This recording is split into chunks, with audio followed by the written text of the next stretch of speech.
Okay, tara, uban ko kay magluto ta og sinabawan nga isda nga naa sa lata. So first ni mga buhaton dira ibutang nimo ang kaldero sa init ayo nga kalayo, and then pag init ng imong kaldero is butangan nimo og oil. Pag init ng oil ibutang na nimo ang lamas, and then pag mugawas na yung aroma isunod dayon nimo ang imong kamatis nga pangpa-color sa atong sabaw.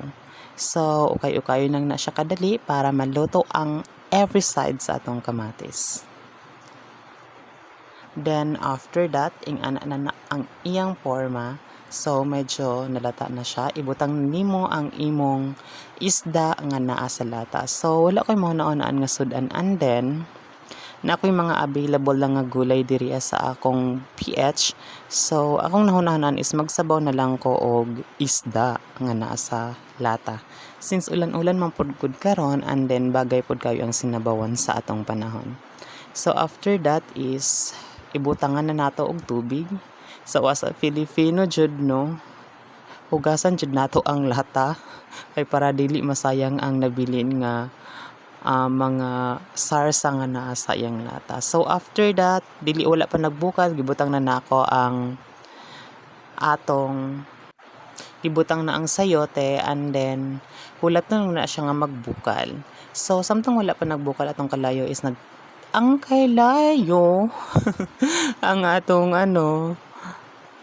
ang atong sudan is magtimpla na tadaan dira kay para musip or kanang maabsorb sa atong patata ang atong mga pangpalasa. Nagbutang ta og MSG, ground pepper, and din asin pangpaparat. So takloban lang na siya, then hulaton nga magbukal na siya. So dira nga time is nagbukal na siya, and then pwede na natong ibutang ang atong gulay taod-taod. So, gitry na ko ganya is medyo gahi pa ang kanang kapayas. So, gibutang na nako ang gulay after naghumok na siya, no.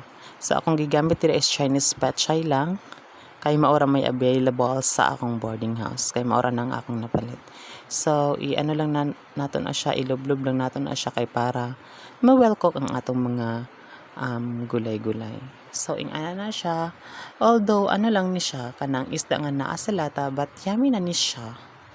Para sa mga pobre, mga student, nga parihan ako, no. So, ingana lang na kasayon nga dish. So, ready to serve siya. Lami na kayo siya tanaw, no. So, last nga pag-ukay, and then, mangaon na taninyo. So, lami na kaayo na siya. Although, ingana lang na siya. So, this is it. Thank you for watching.